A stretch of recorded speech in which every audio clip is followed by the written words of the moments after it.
Hi everybody, welcome to our online service for Hill City. We have a few announcements for you before we get into what is our Christmas service. So first up is that we are going to be having a Christmas Eve service in person at Urban Outreach, and we're going to insert a little video explaining some of that from Jamie and Isaac in just a moment. But for that Christmas Eve service, we are really wanting to hand out a special gift of sleeping bags. So if you have seen us promoting this, we need 3 and 4 season sleeping bags to hand out as a gift on that special Christmas Eve service.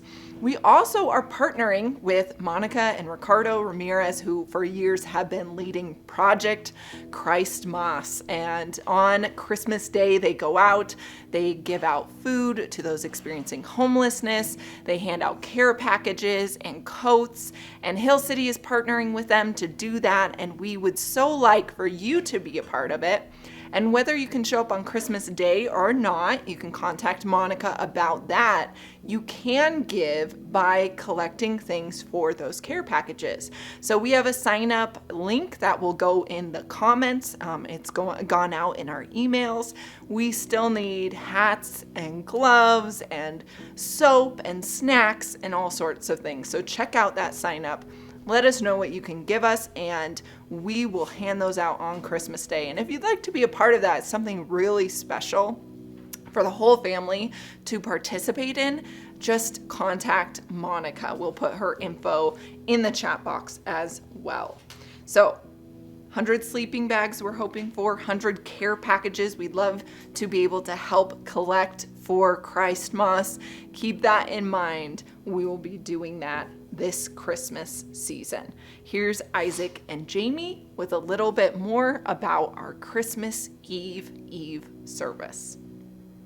Hey everyone, how are you? This is Isaac here with Urban Outreach Denver. I just wanted to take a moment to talk about our Christmas Eve Advent service down at Urban Outreach, and first of all, invite you all to come out and really just explain a little bit about what's going to happen that evening. Of course, as many of you know, on the second Thursday of the month, you all faithfully and cheerfully help serve alongside of us the meal. And this month it's going to look a little bit different.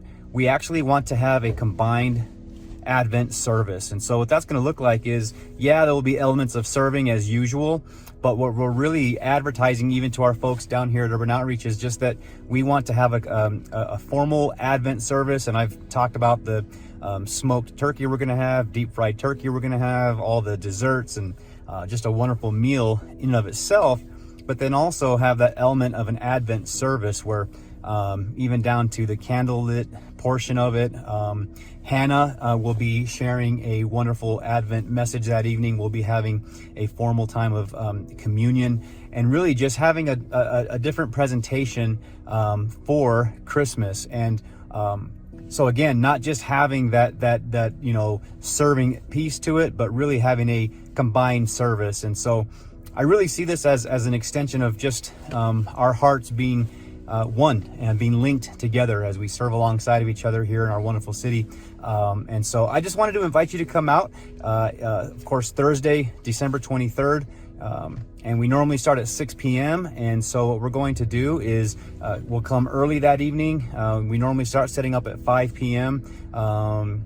You're welcome to come a little earlier than that, but the service is for everyone, families, and of course, as you know, our folks down here that are regulars, they'll be in attendance as well. And so we just hope to have everyone come who wants to and who's able to, and we will sit alongside of each other, enjoy a wonderful meal, the presence of Jesus, the Word, communion, and just a wonderful Advent service. And so thank you all for being a part. We love you. We look forward to this wonderful time together. And yeah, Merry Christmas, everyone. Hello, church, and everyone who's joining us today. We're just having a conversation about the message last week, the Christmas message about displacement. And we wanted to talk about this because we found it to be really important, because a lot of people feel very out of sorts. Maybe things feel, or like maybe the things that you do are very much the same as it was, but you're not the same anymore. There's things that have majorly shifted. And so, what is God trying to tell us in all of this? And that's the conversation we want to have with you today. Anything you want to say before we begin? I just think that theme, it was interesting. It stood out to both of us. And actually watching a couple weeks ago, we did a replay of the Christmas message from last year. And at that point, I think we were feeling like we were in an uncomfortable position. I think everybody in the world was feeling that at the end of 2020. But like all the memes have said, this year's really just been an extension of 2020 in some ways, and even worse feeling in some ways. So that feeling of displacement has really intensified for so many. And so I think the first question is, where are you watching, but John, of course, here, where are you feeling displacement in your own life right now? I think, I would say there's a lot of areas that have been really shaken. But one of the bigger areas was a place of identity for me. And like what you were saying is so true. I'm like, this year is 2020. It's like 2020 just added a bunch of months. But a place of identity, when you do something long enough and you understand the results of what you do and how you're going to feel when you do what you do, it really gives you a sense of, oh, this is who I am. And then 2020 came, and it was even before that. God was doing a lot of shifting, a lot of shaking, and he has a tendency to do that because he loves us, right? But it was a place of identity. I was like, if I am not my work or a pastor who has all the right things to say, who am I? Like, what am I even doing? Like, and what can I give people? And in this moment, at least in the last 2 years, I have found that I can give people a listening ear.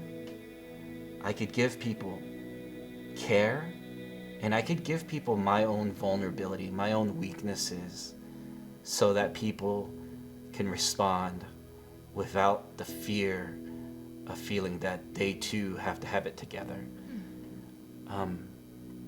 Not to push that on further, but I think some of the worst things that we could do as Christians is to, you come into church or any place, like, how are you doing? We say good, or a Christian response could be, I'm blessed, right?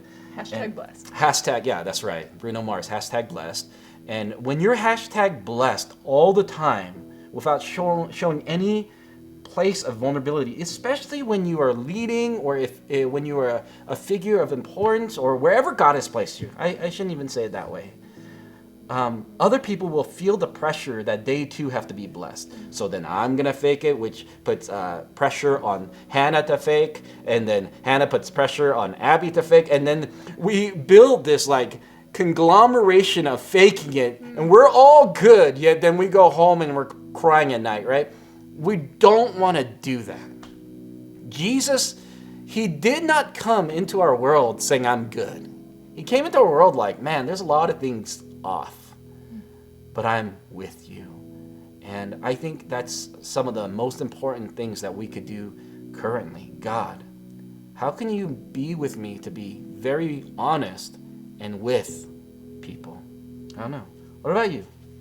I think there's so many areas of life that have felt displaced. I think that's why that word stood out to me. Dislocated really stood out to me too, because place, location, they're like the same. But dislocated, you also think of something hurting in your body, right? Like you dislocate a shoulder or something like that. And I didn't put it in the message at all, but I was just thinking through how much loss and suffering there's been. It really feels like the harshness of the state this world is in, the dislocation of so many things in this world that's broken, was really apparent this year. And I know that's like a very privileged thing to say in the Western world, that we are experiencing this when there are so many other places in the world. Hearing from Pastor Eliu a couple weeks back, knowing that there are so many places in the world where this is a reality, health crises are a daily reality of life. But really, I don't think that makes recognizing your loss a bad thing. And I think this year really has been a year of loss and suffering. Many people dying, many people in the church even who are hurting, who have had health issues, who we've been praying for and believing for with different things.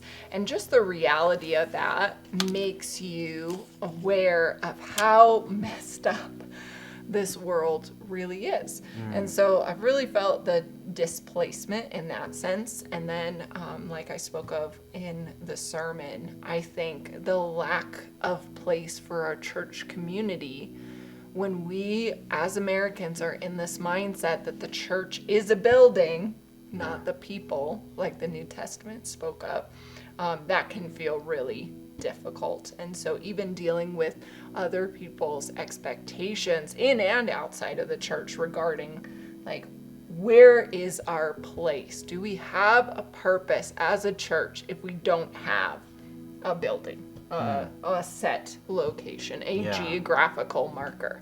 And of course we have place, we've had dispersed places in house churches, which is so good. But I think there is that uncertainty, and it makes you look at everything, even when you know internally that the church is the people of God, and that all suffering is going to be redeemed in the end. There's still that feeling of dislocation. Yeah, that's true. That's so true. At least I can feel the aches of it, because it's kind of like back to identity. It's taken me away from what I thought was, and is redefining what God is doing. Yeah. And that it just leads me to the second question. What has Jesus been speaking to you about in this moment, you know? And I want to say that to all those who are listening. I think that's a very important question. What has Jesus been speaking to you about in this moment of displacement, in this moment of confusion where people are kind of like, their hands are in the air, they're trying to go back to normal, but normal doesn't exist anymore? How is God speaking to you in all of this? And for me, it's like, I feel God saying, trust me. Oh, I'm just like, oh. And I love the idea of trust, but I am not one to trust people very easily. Yeah, I don't know about you guys, but I'm one to let's see, right? Let's see. Let's wait till they disappoint me. Yeah, no doubt. Maybe it comes from my own traumatic experiences of the past, or maybe it comes with maybe my childhood. I don't know, but God is asking me to trust Him and to take these, for me, they're crazy steps. The house church thing, that's pretty crazy to me, even though I believe in it. I'm just like, wow, that was a big step. And then really starting to move in this place, how can we as a church launch people into their calling? That is kind of scary to me, because it's no longer saying, do what we're doing. It's saying, we want to do what you're doing, and we want to do it with you, or we want to empower you to do it. I mean, that's real change of I guess an organization or a center focus into a decentralized, which is a real pointed word right now, a decentralized understanding of what good news is. And so I'm like, why are you speaking this to me? Even earlier we were having these conversations. Why are you bringing certain people into our lives? Why are you messing with me, God, with these certain thoughts that I wake up with and I'm researching? What are you doing? And am I going to trust you to actually do it? Because there's a lot of things that burn in our hearts. My mother-in-law, she read somewhere that, the richest place on earth is in the graveyard. It's because there's so many dreams, there's so many great ideas, there's so many things that should have been done that have been buried. And man, that struck me, because I'm a dreamer, and anyone who's been around me, and Candace knows this, that I think of ideas constantly. and they know. And I like to change things, but like God's asking me, I've put these calls in your life. What are you going to do about it? And we'll see.